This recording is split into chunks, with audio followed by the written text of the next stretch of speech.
the burning sands of the desert of Arabia lies the Forbidden City, Mecca, center of the world of Islam, birthplace of Muhammad, prophet of the faithful.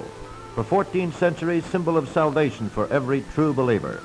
From this holy city, built on the site of a miraculous spring in the heart of an arid desert, went forth the disciples of the prophet to conquer and convert the world. From Zanzibar to the Russian steppes, from the Sahara Desert to the snowbound mountains of the Himalayas, the word of the prophet spread. Towards Mecca, men's eyes turned in prayer, and to Mecca, century after century, the pilgrims made their perilous way.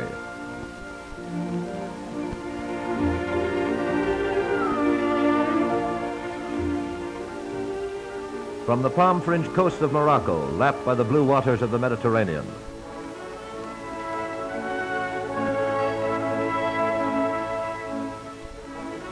From the ancient Roman settlement of Carthage, the town we now know as Tunis, where 2,000 years ago the Romans carried the bounds of their empire to the shores of North Africa, leaving behind them monuments to their engineering genius, still standing centuries after their military power had crumbled away.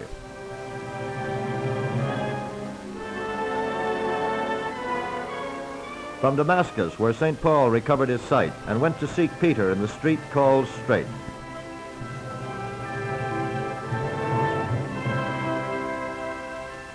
From Baghdad, ancient city of the fabulous caliphs, exercising their dreaded tyranny from the midst of these flat-roofed mud houses.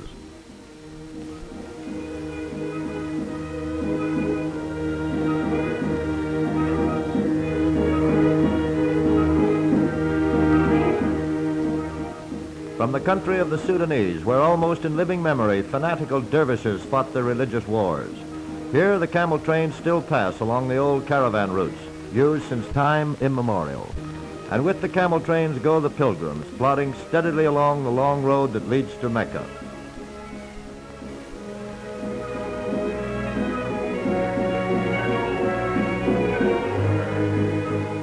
From Marrakesh, typical Moroccan town, with its narrow streets teeming with life. Here in these streets walks the seller of sweetmeats and the tribesman from the hills, the rich man from his carpeted and cushioned palace, and the beggar, whose bed is the pavement beneath the archway. From the bazaars of Turkey and the grim mountain fastness of Afghanistan, from Bokhara and Baluchistan and the turbulent provinces of India, from every corner of the Eastern world.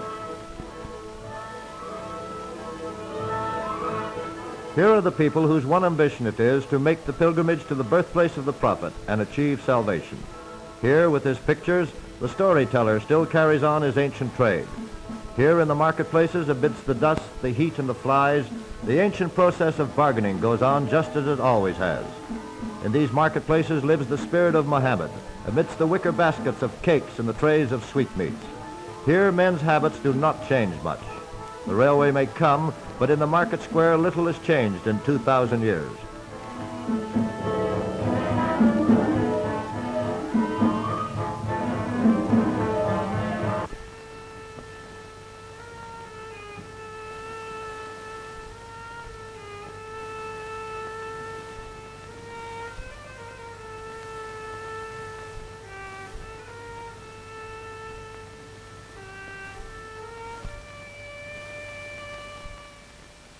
And all over the Muslim world, at the hour of prayer, the muezzin calls to the faithful.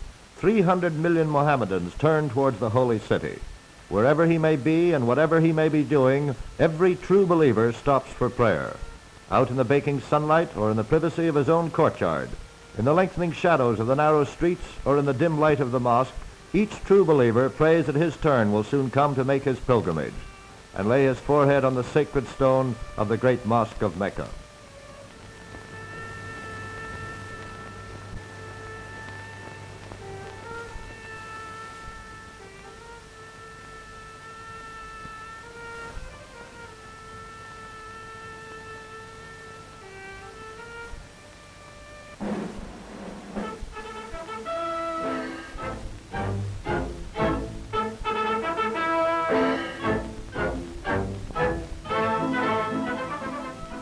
By train and by bus, along the ancient caravan routes and over the mountain footpaths, the pilgrims make their way.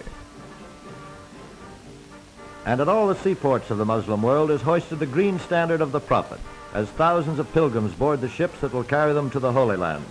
For others who must make the whole of the journey overland, there will be months, perhaps years of travel under the same primitive conditions that have existed in the East since the beginning of history.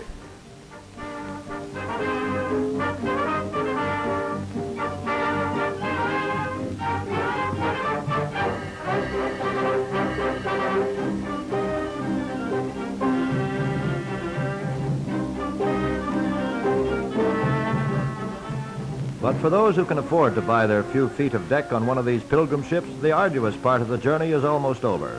In less than a fortnight, these pilgrims on board this ship will land at Jeddah, 100 miles from the Forbidden City.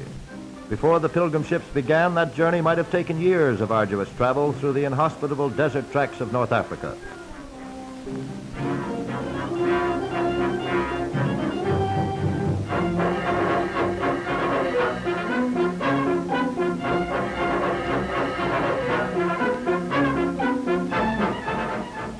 On board this ship are gathered together men of many races, men from Tunisia and Algeria, Moroccans, descendants of the pirates of Rabat and Sail, natives of far-off Atlas, where the Kasbahs of red mud line the fringe of the desert, men from Fez with its mysterious streets and its aristocracy of rich merchants. They sit about the decks in small groups, chatting idly as the ship carries them nearer and nearer to their ultimate goal.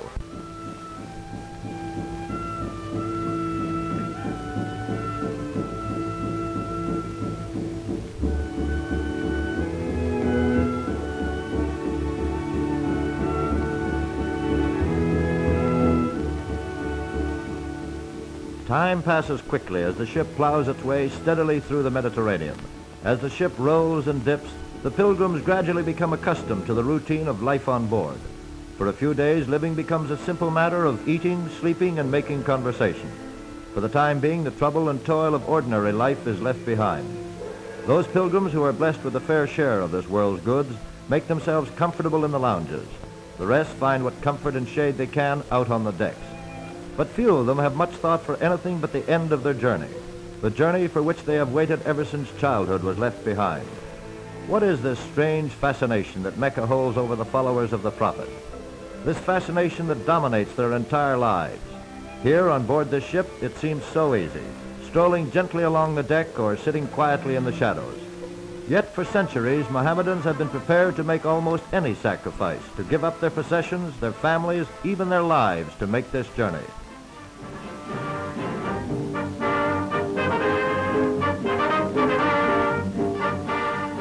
The first stage of the journey is over when the ship approaches the harbor of Port Said, the Mediterranean entrance to the Suez Canal. At the mouth of the harbor stands a permanent memorial to Ferdinand de Lesseps, the first man to dream of a canal that would link two oceans.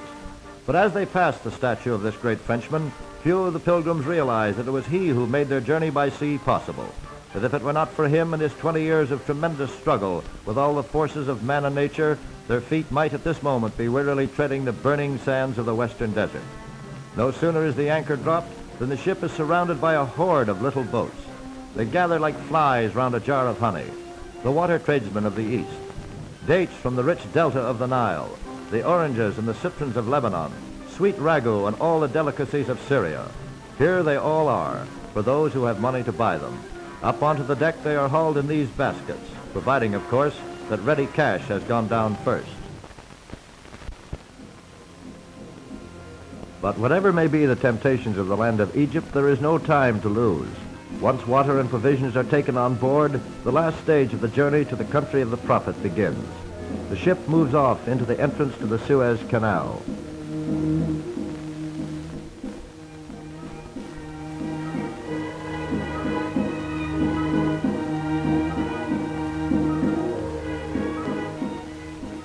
For 100 miles, the Suez cuts across the narrow isthmus that joins the continents of Africa and Asia. Built at a cost of £29 million, this canal will take all but one or two of the biggest ships in the world.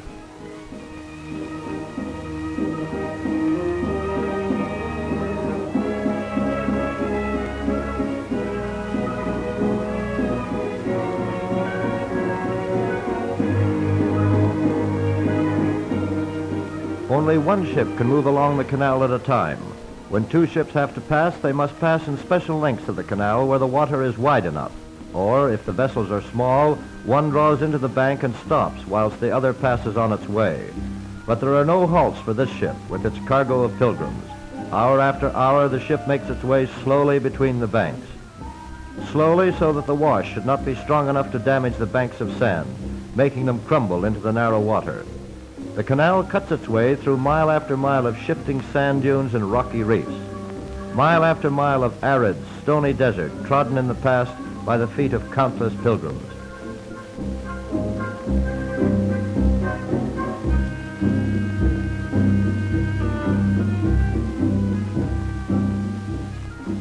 As the ship leaves the narrow waters of the Suez behind and enters the Red Sea, the Muezzin calls the pilgrims to prayer. The religions of the East have always been shrouded in mystery to the ordinary man of the Western world. East is East and West is West. Yet, what are the 5 daily prayers that are an essential part of the Mohammedan faith? The prayer at dawn, the prayer of Adam, frightened by the darkness of the first night that fell on the world, giving thanks to God for the return of the sun's light. The midday prayer, the prayer of Abraham. The afternoon prayer, in which Jonas gives thanks to God for his delivery from the belly of the whale. The evening prayer, to the memory of Jesus and Mary. The night prayer, the prayer of Moses, who found his family which he had given up for lost. How very familiar this all sounds.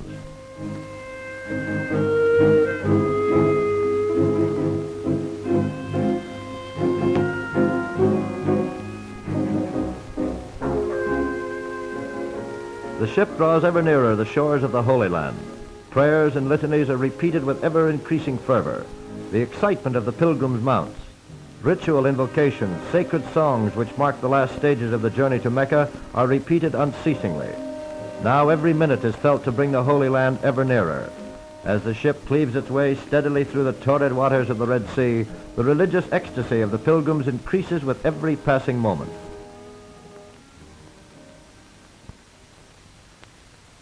In the last stages of the trip, the barbers take charge.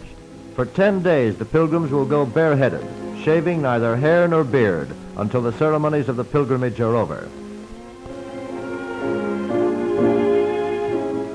But right now, every cheek is submitted to the barber's not over-sharp razor.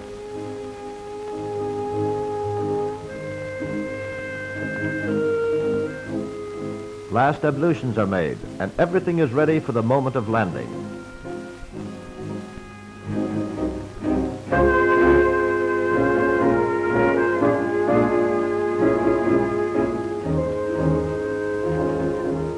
At last the pilot comes on board to guide the ship through a maze of deadly coral reefs to its moorings at the harbor of Jeddah. Jeddah, the port for Mecca, lying halfway up the coast of Arabia, is one of the most inhospitable in the whole of the Red Sea. Its treacherous waters are strewn with wrecks, their backs broken on the jagged reefs that lie just below the surface of the water.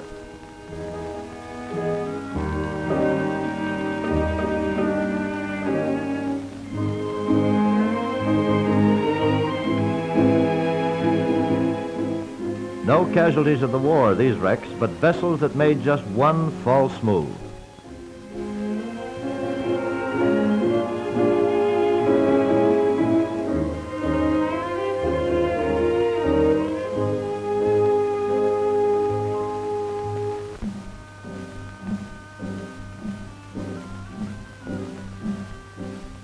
The sea journey comes to an eagerly awaited end. At first, everything seems to be in complete confusion.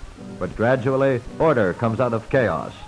Lighters collect round the ship to take the pilgrims ashore. The pilgrims make their way down to the waiting barges.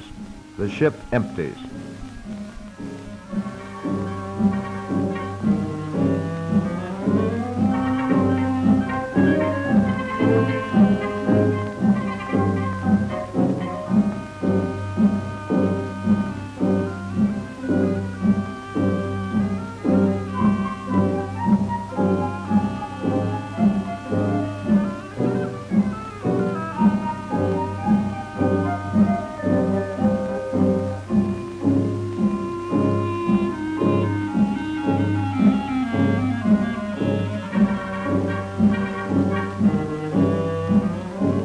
Taking the safe way down the gangway is the oldest pilgrim on board. Over 90 years old, he knew Senegal before it was colonized by the French. His only wish was that he should be granted the sight of Mecca before his death. He was never to see his native village again. He died the evening of the day his pilgrimage was complete. But for him, his death thousands of miles from home was no tragedy. He had seen the holy city and touched the sacred stone. Salvation was his, and his life was complete.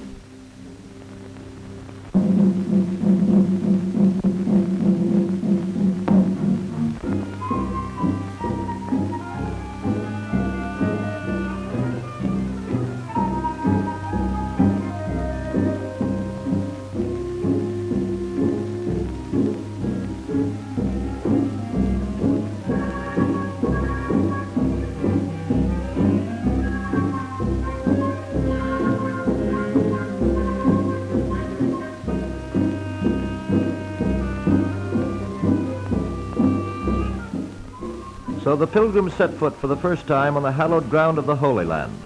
Jeddah, the only city of Arabia open to the unbeliever. The pitiless sun blazing in a cloudless sky, showing up every detail of its Saracenic architecture, its curious buildings, the faded facades of sculptured wood. No eastern paradise is this dusty, dried-up city.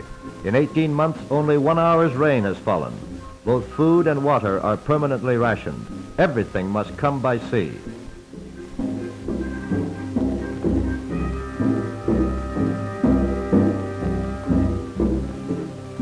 In the dusty main square of the town, rows of buses wait to carry the more fortunate pilgrims the last 100 miles to the birthplace of the Prophet. Baggage is packed on top. Trunks, cases, bags, sacks, anything that can be made to hold the few possessions the pilgrim carries.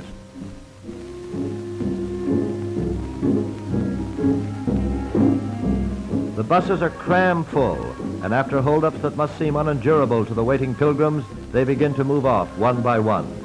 Now a hive of industry, soon the town will be deserted.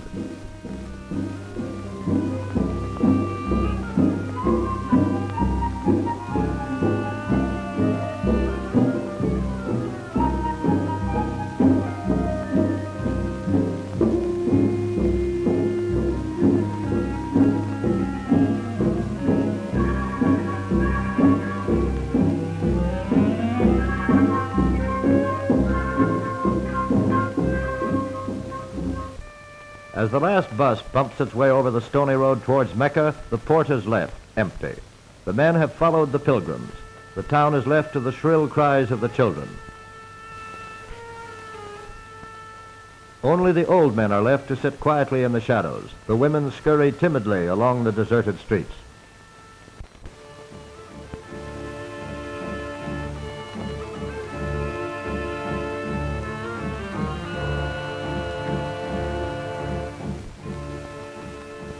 Through the waterless country, the pilgrims make their way on the last stage of the journey. Where once marauding Arab tribes preyed upon the caravans and pilgrim bands, now the buses bump along through the arid desert.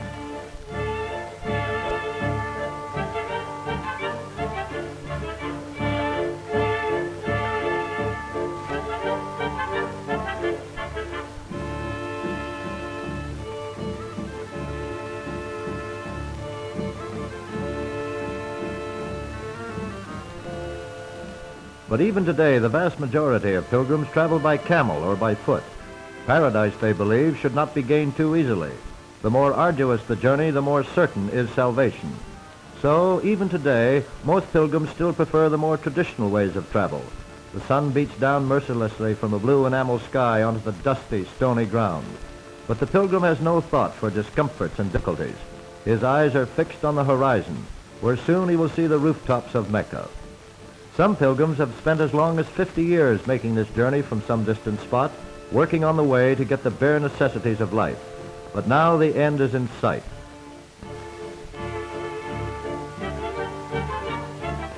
Bareheaded beneath the blazing sun, the pilgrims near their goal.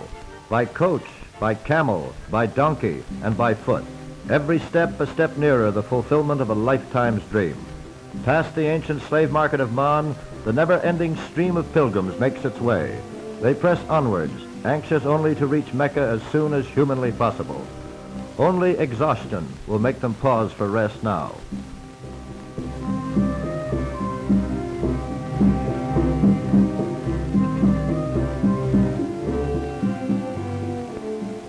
Past the ancient cemeteries of Petra, once the haunt of robber tribes. But there is no time or thought for these massive monuments, cut by the toil of countless hands from solid living rock.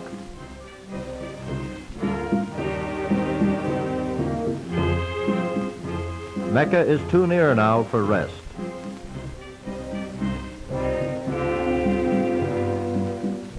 The weariest feet gain new strength. Heat, dust, sweat, thirst, everything is forgotten.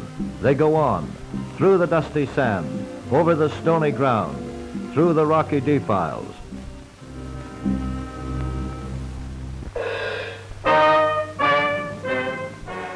To Mecca, the Forbidden City.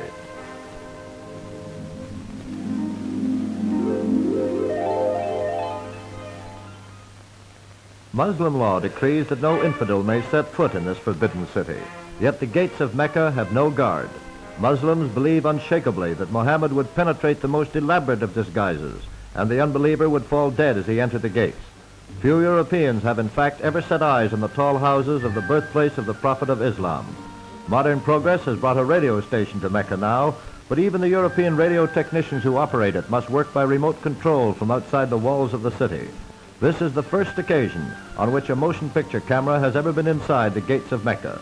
Were it not for the production of this film, these houses and streets could only be seen by a European at the risk of his life. Some unbelievers have made the journey with skin stained and wearing the robes of the Mussulman. But discovery meant a knife in the back, and few who did penetrate to the birthplace of the Prophet ever returned to tell the tale. When the holy city is reached, every pilgrim makes at once for the gateway of salvation. The gateway through which every man must pass to enter the great mosque, where ultimate salvation is attained.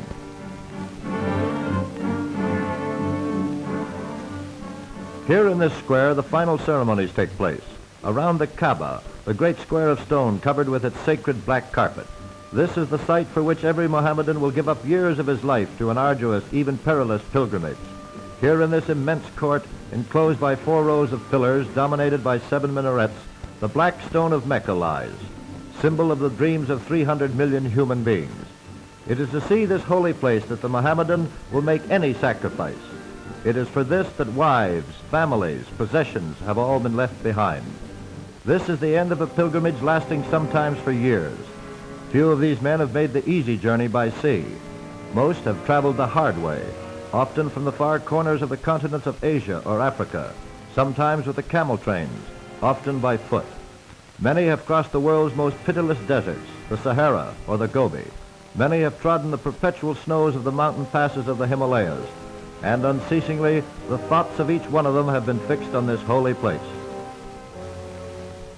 Now the weariness, the dust, and the hardships are forgotten. No longer are there any rich or poor, powerful or weak. No longer are there any light skins or dark skins. All distinctions between man and man are gone. Dressed in the same white ceremonial robes, all are equal. The flow of the pilgrims is unending, mounted or on foot. All are making their way to that same spot where salvation is to be achieved.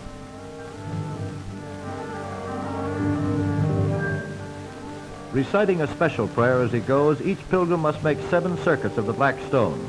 No sooner has he completed his 7 circuits than his place is taken by some eagerly waiting man.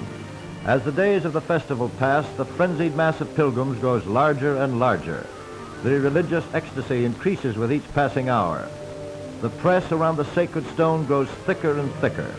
The weaker amongst the pilgrims who cannot force their way through the crowd to the black stone shriek like holy men in an attempt to clear a way for themselves.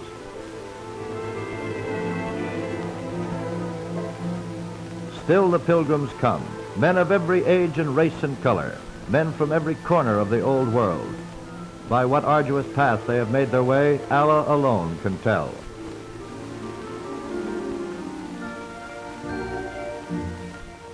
At the corner of the Kaaba, where the black silk carpet is lifted aside, is the sacred stone which must be touched by each pilgrim as he makes the 7 circuits.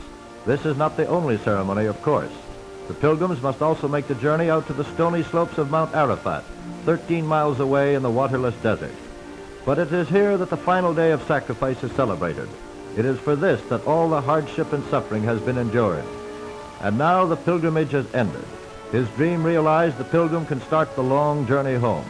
The black stone of the great mosque of Mecca will be a memory that will remain with him to the last days of his life.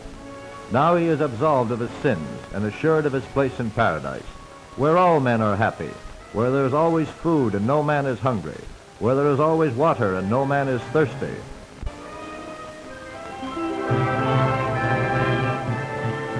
So ends the pilgrimage to Mecca, the Forbidden City.